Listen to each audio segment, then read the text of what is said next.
Kawhi Leonard clearly listens to my show. He listens to my show. Somebody showed him something from my show because I did an episode on my podcast 2 days ago. The following day after the Clippers lost to the Mavericks when Kawhi Leonard shot the air ball. All right, and I wasn't down talking to him, but what I was saying is that okay, Kawhi Leonard, if he's gonna be a superstar, we gotta hold him to superstar standards. We cannot hold him to all-star standards. We cannot hold him to good player standards. No, he has to be held to superstar standards.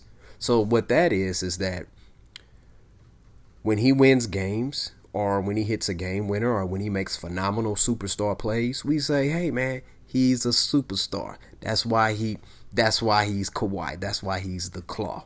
Okay? But at the same time, and this is not when he makes mistakes, because check this out, people. I am imperfect. You are imperfect. Every single person you know is imperfect. Even the man, the woman, the boy, the girl, the whoever it is who seems awesome at everything, they are imperfect. They probably do a real good job at hiding it, or you are doing a bad job at seeing and recognizing the imperfection. It's one of the two. All right. So now that we got that disclaimer out the way, so check this out. Kawhi Leonard, listen, he did not live up to superstar status in Game 5. All right, in Game 5, Game 6.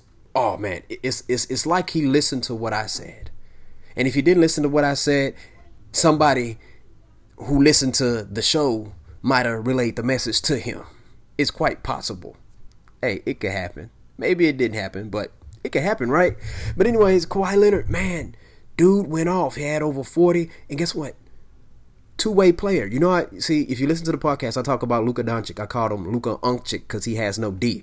See, people trying to compare Luka to Jordan and LeBron. I mean, we're going to just skip Kawhi. We're just going to skip Kobe. We're just going to skip Dream. We're just going to skip Dwayne Wade. We're going to skip all these great players. Two-way players that I just named. I remind you. Okay, Luka does not play any defense.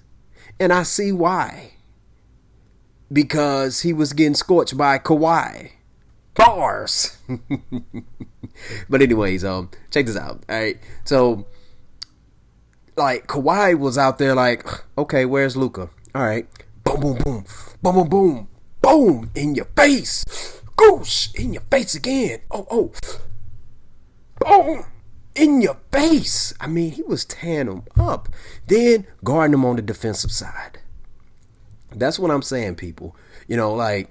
He took it to the street ball courts, man, where it's like, hey, man, if you're going to talk that noise to me, all right, okay, and you're scoring on me, okay, no problem. But I got to get the opportunity to score on you back. You know, it's one thing where within the confines of the play, you're not able to guard me, but it's a whole nother thing when you're just dodging me. And the Mavericks, they're playing a 2-3 zone, a 3-2 zone, and they have Luka down there in the closer to the rim on the zone. Not guarding anybody, not even really guarding the area, okay? So that's why I'm like, no, man, no. So Kawhi did it on both ends on the floor. Now, what I'm concerned is I hope that wasn't all he got, because what it is, I mean, you just dished out a lot against Luka and the Mavericks, right?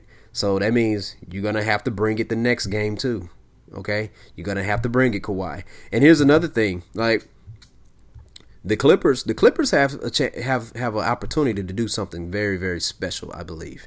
Okay, because, and we're gonna talk about the Lakers who got eliminated yesterday. But all right, so in LA, all right, they always looked at the Clippers as like the JV squad, right? We can go ahead and say that, right, people?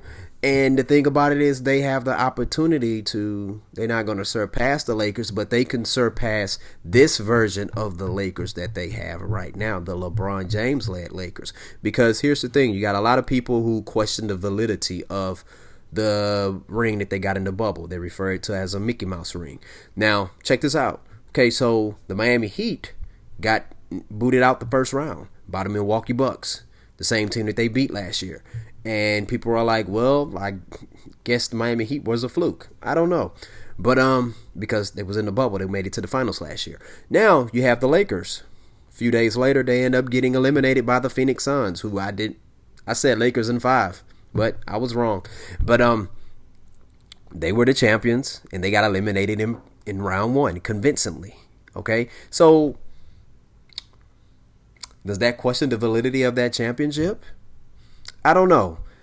I'm not going to say it does because, listen, they did not, had they had Rondo and Danny Green, they would have been very beneficial for that squad out there, even despite AD being hurt. Had they had Rondo and Green, those veteran players right there who they're always playing, it seems like they're always playing in huge big games in the postseason.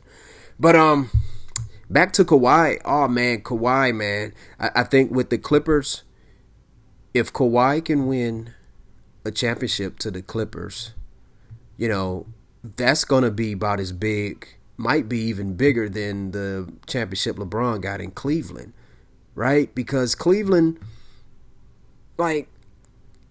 Cavaliers, I don't think their organization has been cursed as much as the Clippers.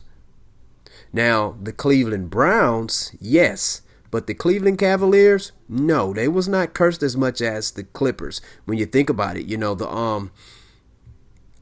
back in the day, you know, the Cavaliers had some really good teams. You had Mark Price, Craig Elo, Brad Daugherty, John Hot Rod Williams, the great Larry Nance, Gerald Wilkins. I mean, Lenny Wilkins, the legend as coach.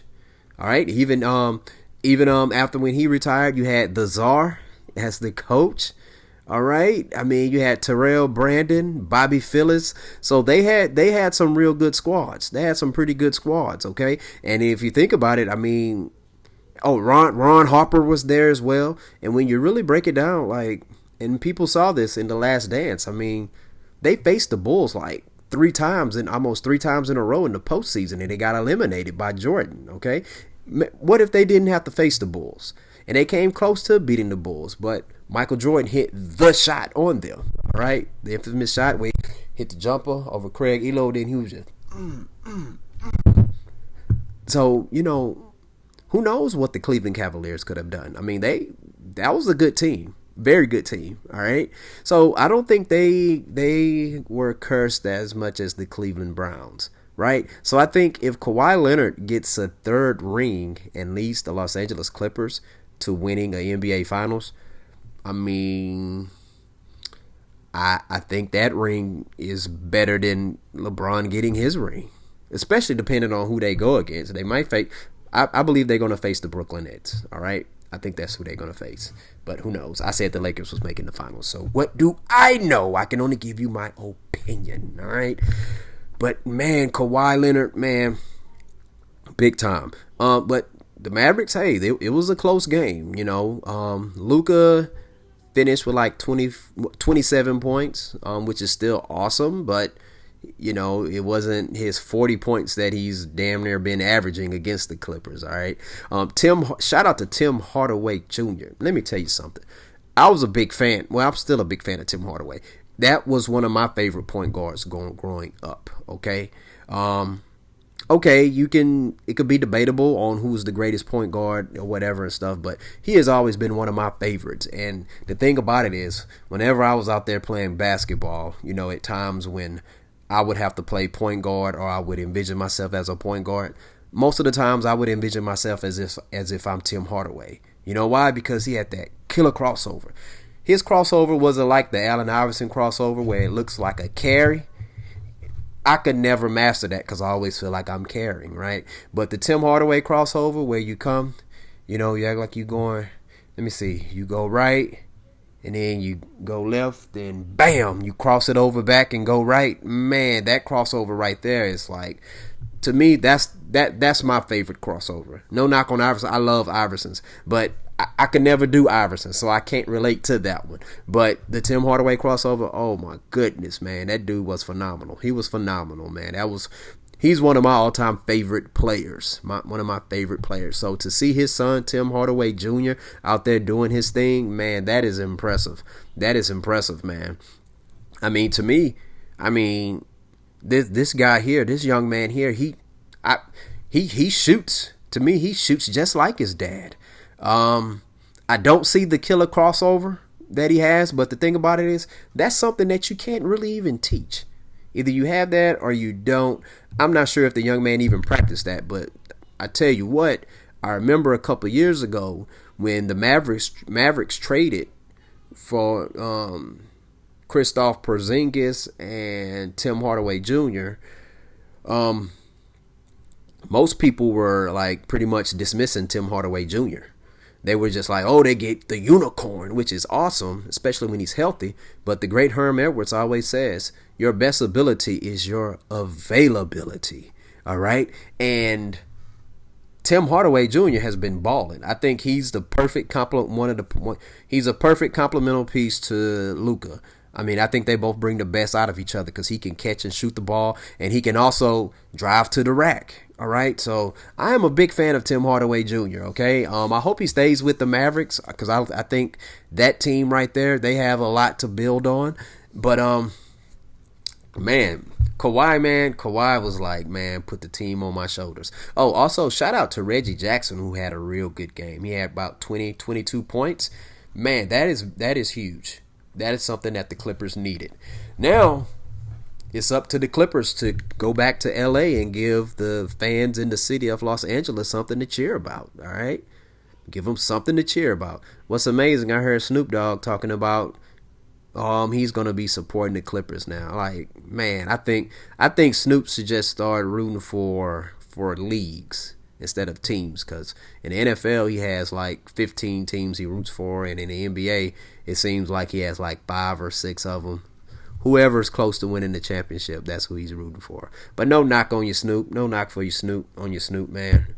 Hey, do your thing, man, do your thing. Hey, I wish I could do that, but yeah, very impressive what I saw from Kawhi Leonard, man.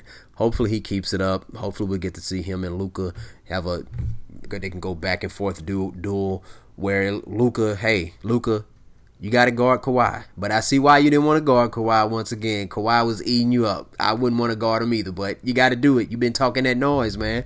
You've been talking that noise, all right? All right. But, yeah, so that's going to conclude it right there for this segment. So I tell you what, share your thoughts. Tell me, what did you think of Kawhi Leonard's performance? Where do you rank it of all-time performances? Or does it even qualify for even like top 10, top 20 playoff performances? Do you think that who do you think is going to win Game 7? All right, share your thoughts in the comments below and hit that like and subscribe button. And once again, thank you all for tuning in. Student of the Game.